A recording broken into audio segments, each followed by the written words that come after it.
Eles treinam por 2 anos e dominam os céus. Preparar para decolagem. Requisitando elevação a 360. E nossas vidas estão em suas mãos.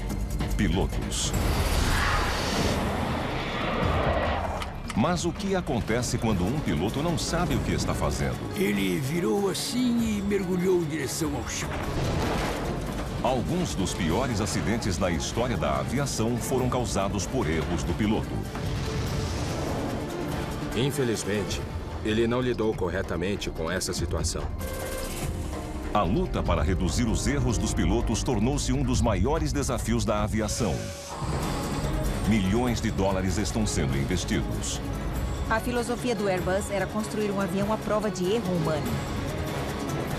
Mas, ao tentar eliminar os erros, nós fomos longe demais? Algumas destas medidas teriam acabado causando desastres.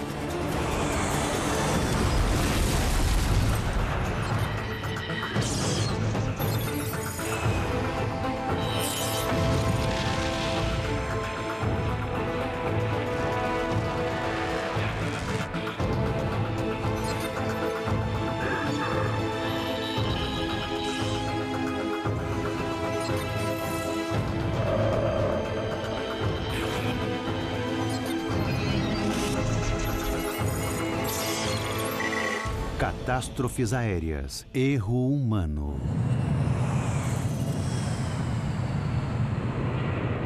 A Qantas é a companhia aérea mais segura do mundo. Nenhum de seus grandes jatos jamais caiu. Mas em outubro de 2008, esta reputação é colocada em risco. O voo 72 da Qantas está indo de Singapura a Perth. É um Airbus A330, uma das aeronaves mais modernas do mundo. Nos controles, a tripulação conta com a mais nova tecnologia projetada para tornar o voo mais seguro.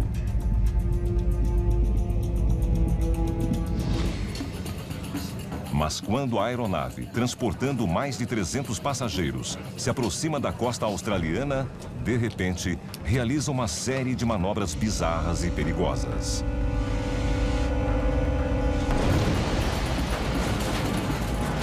Primeiro, ela sobe 60 metros. E com a mesma rapidez, cai 200 metros. O que o avião está fazendo? O que é isso? Entre os passageiros, o caos é total. Na cabine de comando, os pilotos não fazem ideia do que está acontecendo. O avião está agindo por conta própria. Então, acontece novamente. Sem interferência dos pilotos, o avião mergulha mais 120 metros. Minutos depois, o comandante, horrorizado, emite um pedido de socorro. Mayday, Mayday, Mayday, Qantas 72. As vidas de 315 pessoas estão em jogo. O piloto conseguirá contornar a situação? A ironia é que todo incidente se deve a um sistema de voo controlado por computador, projetado para eliminar uma causa comum de acidentes aéreos: o erro humano. 8 de janeiro de 1989. A gravidade deste problema fica clara para os ingleses em janeiro de 1989. O voo 92 da British Midland decola para uma viagem de rotina rumo a Belfast, na Irlanda do Norte. A bordo, encontram-se 118 passageiros e 8 tripulantes. A aeronave pertence à nova série 400 dos 737s da Boeing.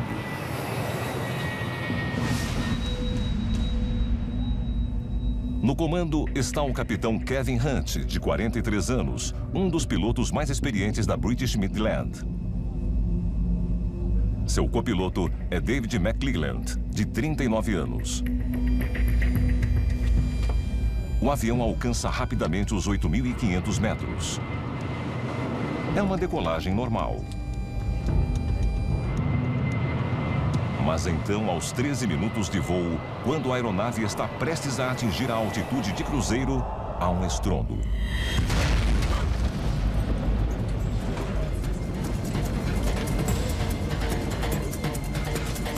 O barulho deixa os passageiros alarmados. Todos olham ao redor em busca de uma explicação. Hunt e McClelland suspeitam imediatamente da explosão de uma das duas turbinas do avião. O gravador de voz da cabine registra Hunt perguntando qual das duas turbinas foi danificada. Qual foi? Qual foi? Sua primeira reação é recorrer aos instrumentos da aeronave. Mas os instrumentos que podem lhe dizer se um dos motores está com defeito, os chamados medidores de vibração, eram notoriamente imprecisos nos 737s da época. Os pilotos não confiam neles. Então, quando a cabine de comando é invadida por fumaça, McClelland recorre ao seu conhecimento geral da aeronave. Ele presume que a fumaça está vindo do sistema de ar-condicionado do avião, que nos 737s é alimentado pela turbina direita. O gravador registra McClelland tomando uma decisão clara. É a direita, com certeza é a direita. Desligando a direita. Hunt desliga imediatamente a turbina direita. O barulho e a vibração acabam. Você ouviu? Ouvi. Veio desse lado. A calma retorna à cabine. Os passageiros relaxam. Mas minutos depois, há um estrondo ainda mais alto.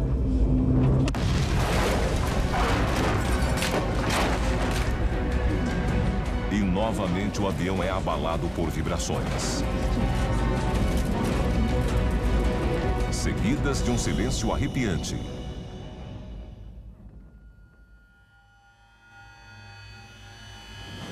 A segunda turbina, a da esquerda, acaba de falhar. O voo 92 está totalmente sem energia. Segundos depois, a aeronave de 400 toneladas se choca contra o solo.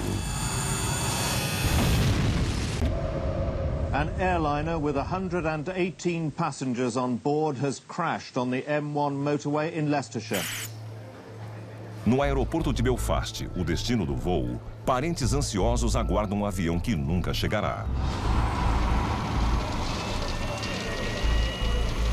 Os sinais iniciais sugerem que não haverá muitos sobreviventes. Ed Trimble liderou a investigação do acidente. Mr. Trimble, BBC, can we talk to you? I'm sorry. A maioria dos investigadores teria dito que a chance de muitas pessoas terem sobrevivido era baixa. O avião estava a mais de 180 por hora na aproximação. E o movimento cessou de forma abrupta. Então era de se esperar que a força G tenha sido considerável. Incrivelmente, apenas 47 passageiros morreram. 71 sobrevivem. We were down on the ground with a crash. All the lights were out, and we seemed to be at an angle of about 45 with the vertical. And at that time, really, there were a few people moaning in the cabin saying, "Oh, my leg's hurt. Somebody please help me. I think I've broken my leg."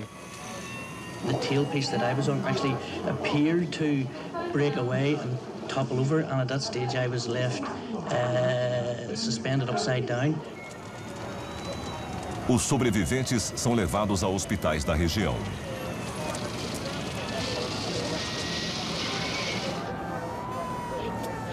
Entre eles está o comandante da aeronave, Kevin Hunt. A princípio, ele é considerado um herói por ter salvado a vida de algumas pessoas. Considering the trouble he was obviously in, I reckon he must have nursed that plane to get so close. He must have done a brilliant job. Mas logo depois, perguntas começam a ser feitas. Nós recebemos relatos de testemunhas em terra que tinham visto e ouvido o avião durante a aproximação. O que elas disseram foi que a turbina esquerda estava totalmente envolta em fogo. Alguns falaram que tinha a aparência de uma fornalha. Claramente, o motor esquerdo estava com problemas durante a aproximação.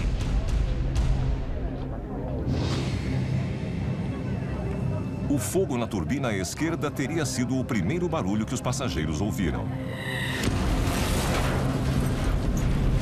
Mas isso não devia ter sido fatal. Um bimotor pode voar tranquilamente com apenas uma turbina. Claramente, isso não aconteceu. Então a questão era: o que houve com o motor direito? O motor direito é minuciosamente inspecionado.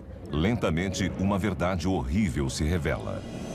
A inspeção técnica do motor direito revelou que não existia nenhum problema com aquela turbina antes do impacto. É a direita, com certeza é a direita. Desligando a direita.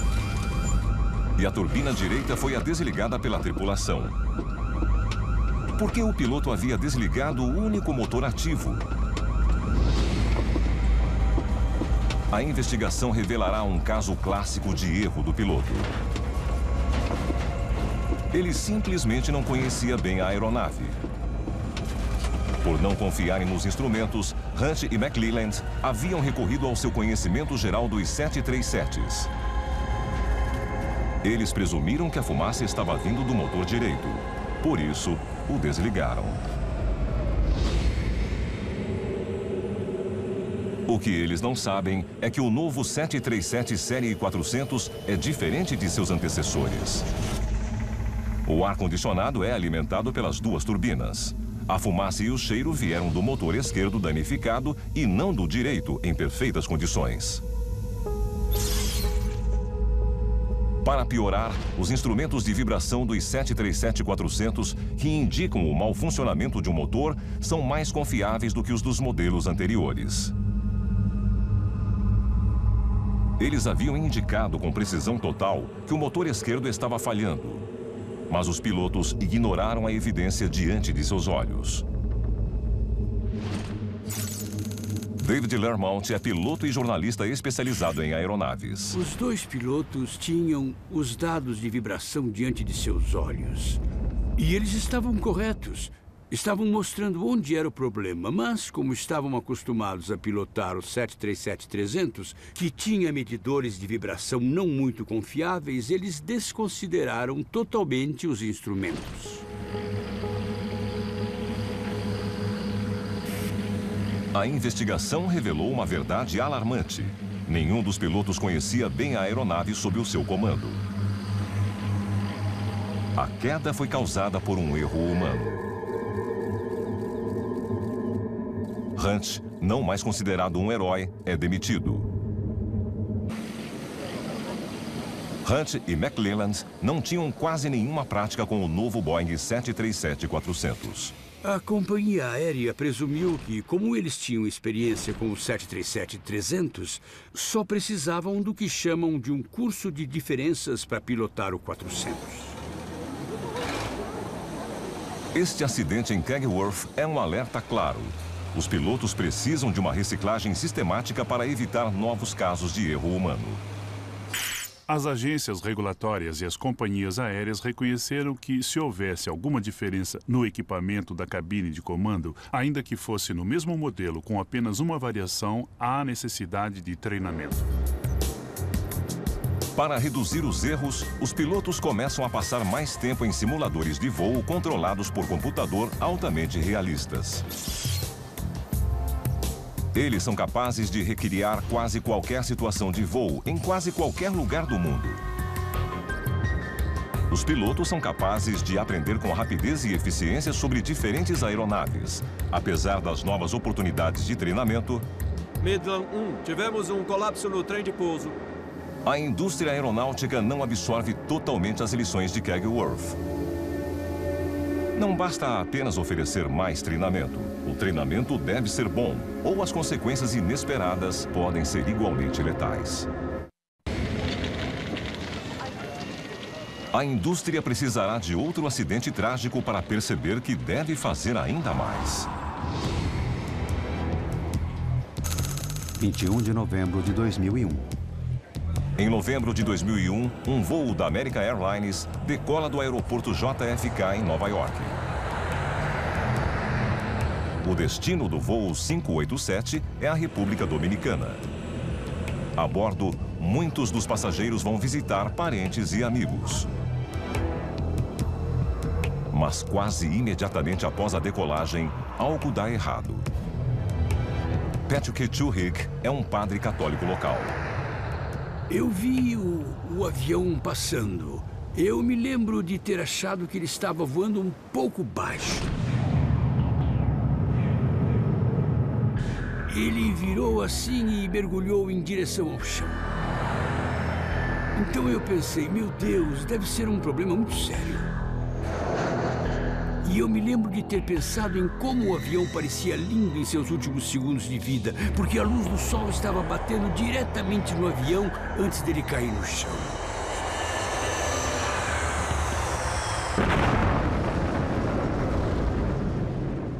American 587 Heavy, I'm not receiving your transponder.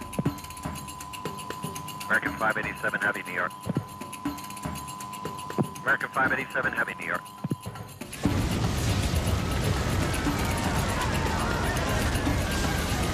265 pessoas morreram imediatamente, incluindo 5 no solo.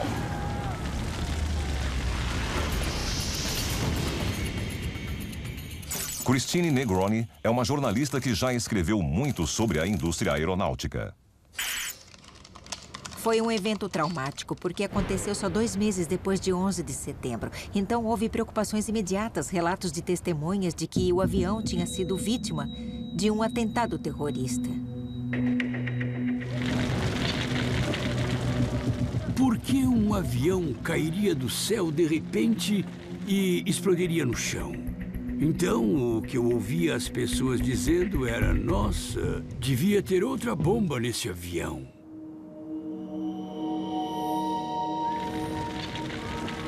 Foi um dos piores acidentes na história da aviação americana. Era impossível chegar muito perto do fogo de tão intenso. Quando olhei para as pessoas perto do lugar, elas estavam atordoadas. Uma das vítimas é José Lora, um estudante de direito. Sua irmã ainda acha difícil falar sobre ele. É muito difícil viver com essa dor. Sempre que eu vejo uma foto do meu irmão, eu prefiro nem ver as fotos dele, porque eu não quero nem pensar que ele não está mais aqui. É muito difícil. O homem encarregado de investigar o acidente é Bob Benson. Ele logo encara as exigências por respostas imediatas. É um desastre muito público em um local igualmente muito público. Eu senti muita pressão da prefeitura de Nova York. Desde a primeira entrevista coletiva, a pergunta era a mesma: o que aconteceu aqui, qual foi a causa do acidente? E não sabíamos responder. A busca por respostas é prejudicada pela escala da devastação. Não restou quase nada da aeronave. Minha primeira preocupação foi com a magnitude do trabalho. Com frequência, nesses acidentes, nós obtemos muitas informações dos próprios destroços, mas infelizmente nesse caso o incêndio foi tão grande, porque a aeronave estava tão cheia de combustível quando caiu, que sobraram pouquíssimas pistas físicas. Mas os investigadores encontram uma pista enorme. Tinha a ver com o estabilizador vertical do avião, que estava flutuando na baía, a mais de 1,5 km do ponto de impacto. Seria muito estranho para um terrorista explodir só a cauda de um avião. Desde o início, nós concluímos que era uma coisa um pouco mais complicada do que um ataque terrorista. It is the case that the National Transportation Safety Board is the lead agency because all information we have currently is that this is an accident. Mas se foi um acidente, O que o causou?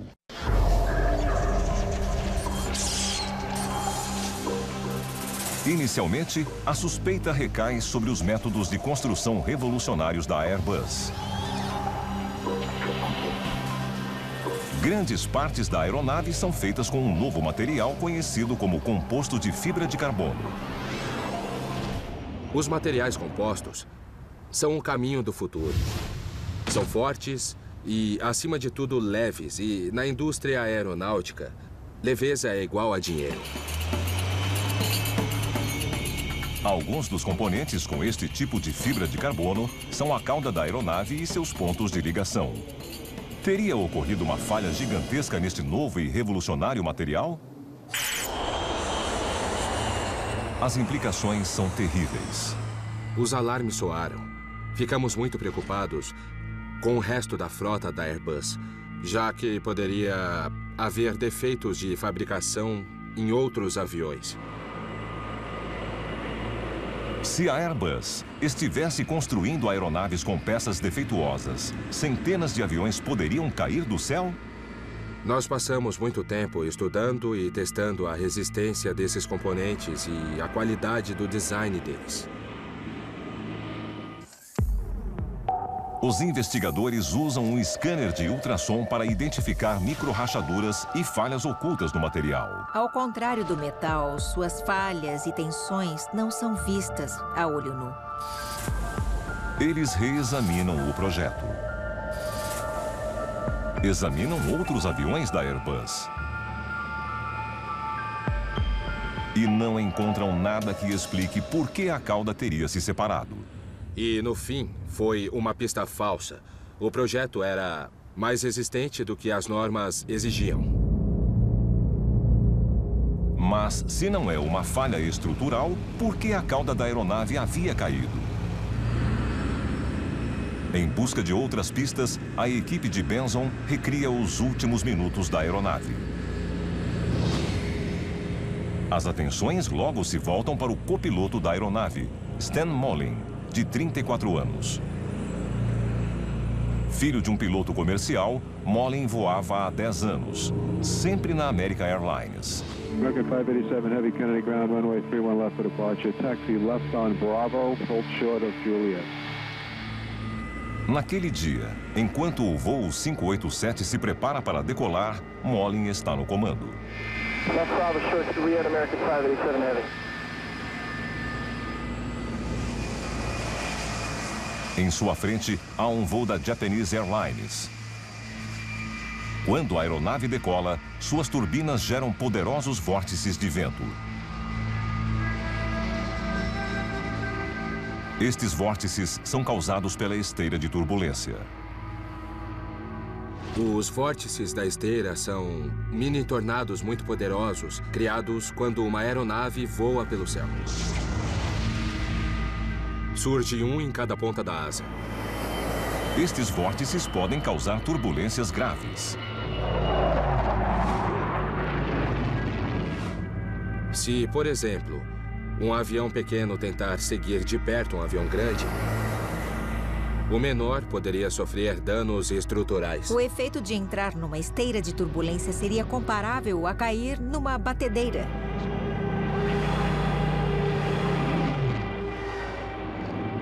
Então, o avião de trás precisa manter a distância. Os controladores de tráfego aéreo sabem disso e todo piloto deve saber, porque o ar fica muito agitado. American 587 Heavy, 13009, runway 31 left, clear for takeoff. Clear for takeoff, 31 left, American 587 Heavy. Mas um fenômeno tão comum quanto a esteira de turbulência poderia ter afetado o voo 587? American 587 Heavy, call. No Comitê Nacional de Segurança dos Transportes, a equipe de Benson continua em busca de respostas. Eles procuram evidências na castigada caixa preta do avião. E transformam os dados numéricos em uma ilustração do que aconteceu. Gradualmente, eles reproduzem os minutos finais do voo 587 e tudo se resume a um erro do piloto. O gravador da cabine capta a voz do comandante. Um pouco de esteira de turbulência, não? Molin responde. É.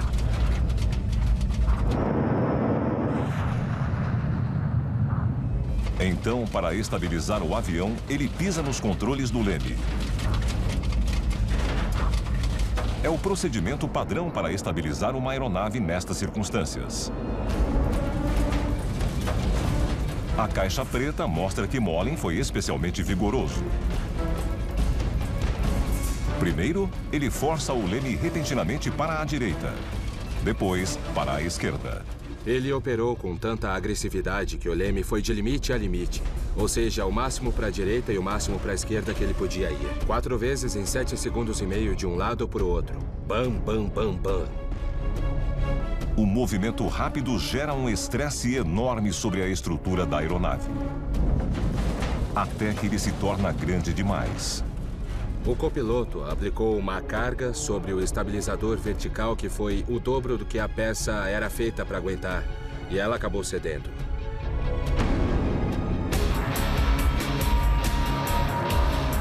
Os pontos de ligação se rompem. A cauda é arrancada. E o avião se choca contra o solo.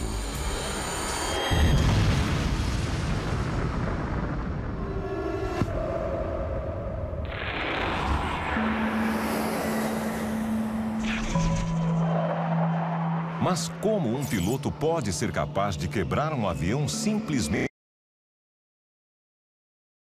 A investigação revela que a Airbus emitiu alertas específicos sobre a reversão violenta do leme.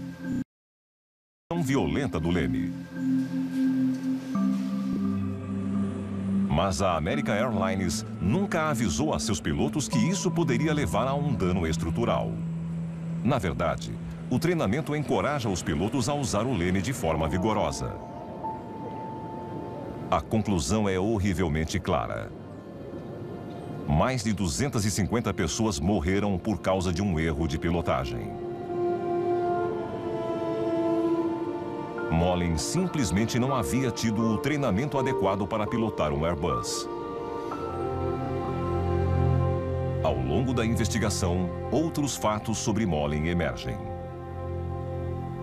Descobrimos que ele tinha uma propensão a exagerar nas reações. Ele tendia a reagir com exagero a situações como a esteira de turbulência. E, infelizmente... Euphoria, Calvin Klein.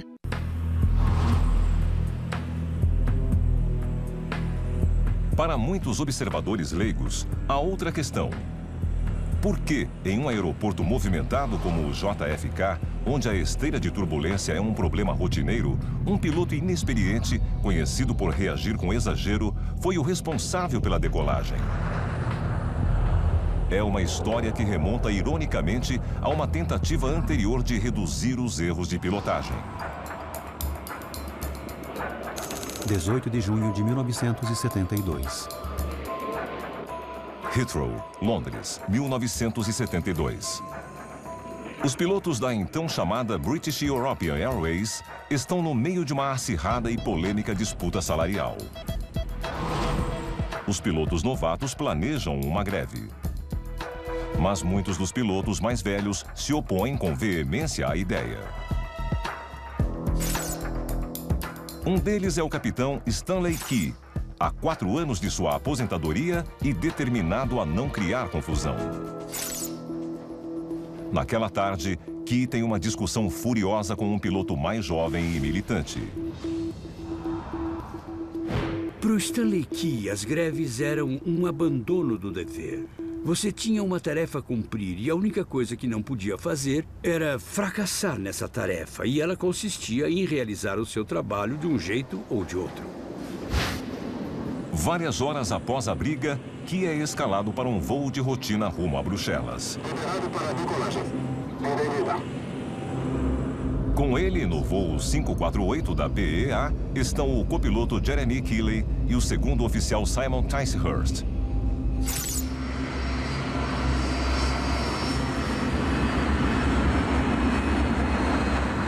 Quando a aeronave deixa o Heathrow, Key, nos controles, ainda estaria furioso com a discussão. De repente, as coisas dão errado. Aos 2 minutos e meio de voo, a aeronave entra em stall.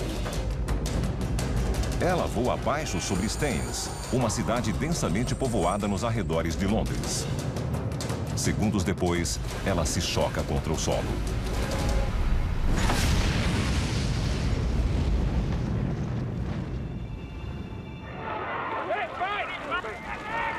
Quase imediatamente, curiosos lotam a área.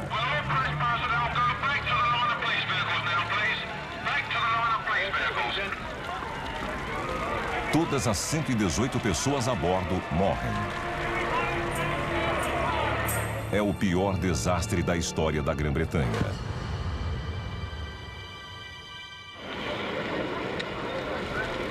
Em poucas horas, investigadores de desastres aéreos chegam ao local.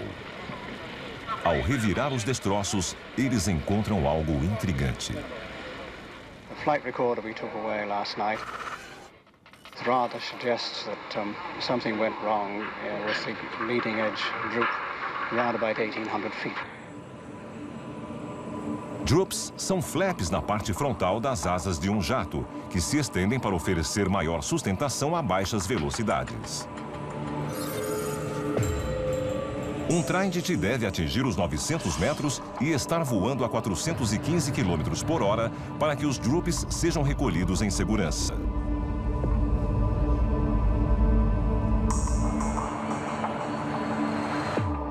Mas a caixa preta mostra que o voo 548 da BEA estava a apenas 550 metros de altura e a uma velocidade de 300 km por hora quando os droops foram recolhidos. Foi cedo demais. O avião teria entrado em stall imediato. Este foi o primeiro erro, mas não deveria ter sido fatal. Quando os instrumentos da aeronave sentem um stall, um procedimento automático de emergência é ativado. Chris Woods é ex-piloto de Tridents e instrutor.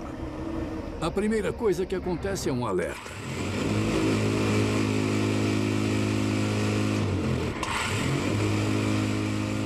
Ele chacoalha a coluna de controle e basicamente diz ao comandante: você está voando muito devagar, empurre o manche para frente e abaixe o nariz da aeronave para ganhar velocidade.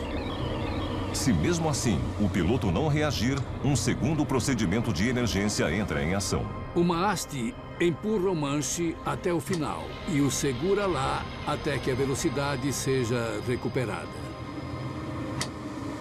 O avião mergulha. A velocidade aumenta e o stall é evitado.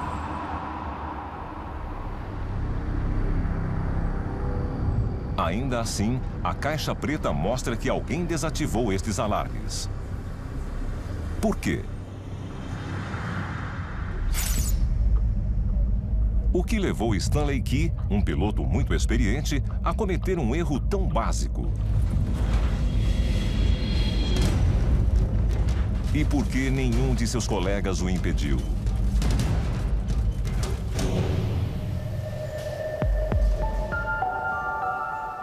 Os investigadores examinam várias possibilidades. Uma necropsia revela que Key tinha problemas cardíacos. Ele nunca contou para ninguém, mas tinha.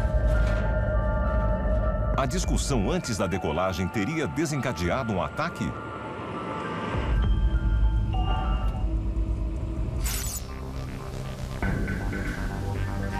Uma pista ainda mais surpreendente vem de um pedaço dos destroços do avião. É a mesa da cabine de comando de um piloto júnior. Ela está coberta de mensagens contra Key. Uma delas diz: Key tem que ir. Para onde? Por água abaixo. Outra sugere: quando Stanley Key morrer, quem será o representante de Deus na BEA? Seria uma pista sobre o problema real? A briga a respeito da greve teria tornado o relacionamento de Key com sua jovem tripulação tão desgastado que eles simplesmente não estavam conversando? Kelly ou Ticehurst teriam expressado preocupação e Key, o oficial sênior, simplesmente os ignorado? Na hierarquia daquela cabine de comando, era muito mais difícil contestar o comandante do que é hoje em dia. Nunca saberemos se esta é a verdade. Mas o relatório do inquérito resulta em mudanças importantes criadas para reduzir erros de pilotagem futuros. Deste ponto em diante, é o oficial júnior quem pilota a aeronave, especialmente sob condições difíceis. Assim, o oficial sênior, o comandante, fica livre para identificar problemas e, se necessário, exigir uma mudança nos planos. E é por isso que quase 30 anos depois, quando o voo 587 da American Airlines decola de Nova York, ninguém questiona o fato de Stan Mollin, o oficial... das 9h30, só no Discovery.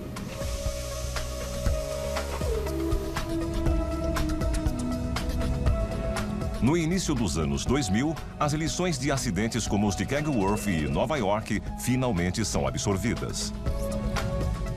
Os relatórios dos 2 acidentes recomendam um treinamento melhor. Mais pilotos passam mais tempo em simuladores cada vez mais sofisticados.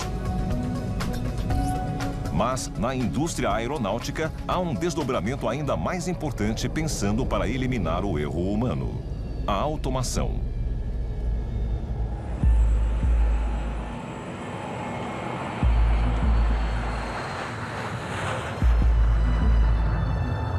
A líder neste campo é a fabricante europeia de aeronaves Airbus. Em meados dos anos 1990, a Airbus lança a nova série A330. É uma das primeiras aeronaves a fazer uso extensivo das novas tecnologias digitais. Ela é tão inteligente que praticamente voa sozinha. A filosofia do Airbus era construir um avião à prova de erro humano, capaz de proteger o avião das decisões erradas dos pilotos. E foi exatamente o que eles fizeram. Martin Alder é piloto de Airbus. Eu tenho um controle simples e não um manche. Parece um joystick de videogame. O controle é como um mouse de computador e recebe instruções do piloto. Mas o piloto automático da aeronave também recebe dados de diversas outras fontes espalhadas pelo avião. Os computadores recebem informações sobre velocidade, altitude e centro de gravidade do avião. E elas são adicionadas ou subtraídas para garantir que as ordens enviadas aos mecanismos de controle na ponta das asas sejam exatamente necessárias para cumprir a tarefa. Isso significa que os controles são sempre ajustados para oferecer eficiência máxima. O voo passa a depender bem menos da habilidade do piloto. Hoje, com o fly-by-wire digital, mesmo diante de uma adversidade comum, eu não me preocuparia. E o mais importante, o programa é capaz de ignorar o piloto caso ele cometa um erro. Ele limita os ângulos de inclinação que o piloto pode aplicar, limita até onde o nariz do avião pode subir e até onde ele pode descer, para impedir que o piloto acelere demais e danifique o avião, faça manobras abruptas e danifique o avião, ou voe muito devagar e perca o controle do avião. O avião não deixa os pilotos fazerem nada que possa causar um acidente. Com exceção da decolagem, que ainda não pode ser totalmente automatizada, o piloto não precisa fazer praticamente nada, além de observar os displays de cristal líquido ultramodernos.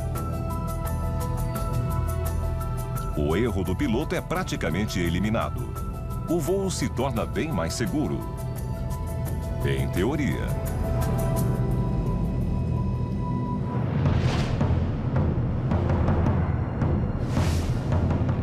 Uma destas aeronaves superautomatizadas é a do voo 72 da Qantas, de Singapura a Perth. Reconstituição. O avião acaba de fazer 3 mudanças drásticas de curso sem nenhuma interferência dos pilotos. Primeiro, ele subiu. Depois, mergulhou. Muitos dos 300 passageiros estão com sérios problemas. As pessoas foram arremessadas, jogadas contra o teto e depois jogadas no chão.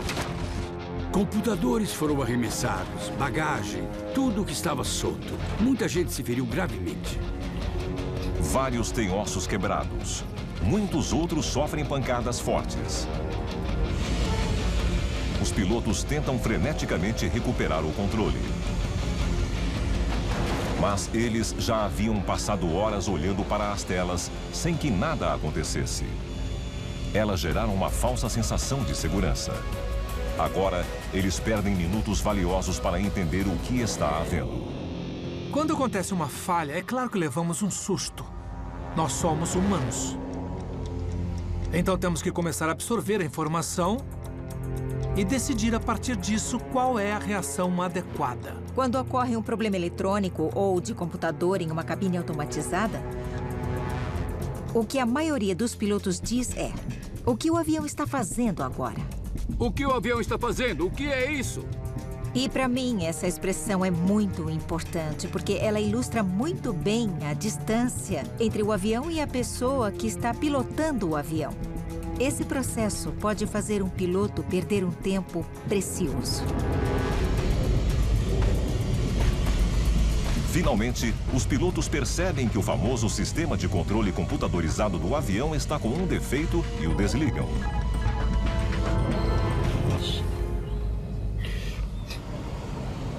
Oh, meu Deus! 40 minutos depois, o avião faz uma aterrissagem de emergência no estado da Austrália Ocidental. Todos sobrevivem, mas por pouco. 53 pessoas são hospitalizadas com lesões que vão de fraturas a danos na coluna. Está doendo. Respire fundo. Respire pelo nariz. Como este voo se transformou em um pesadelo?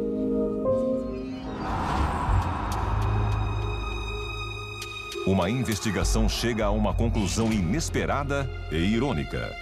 O próprio sistema criado para reduzir os erros de pilotagem causou o problema.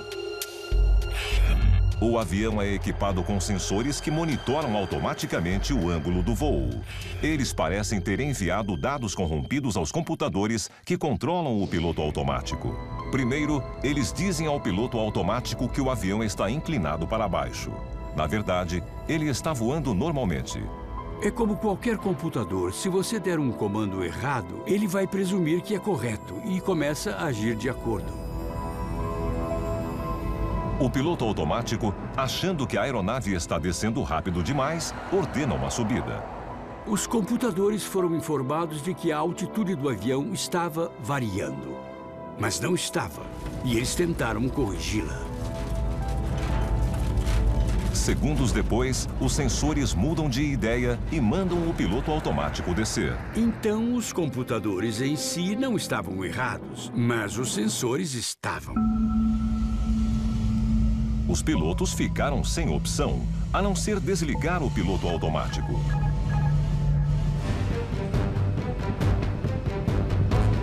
Hoje, as cabines de comando modernas são mais bem equipadas e mais aptas a ajudar o piloto do que nunca.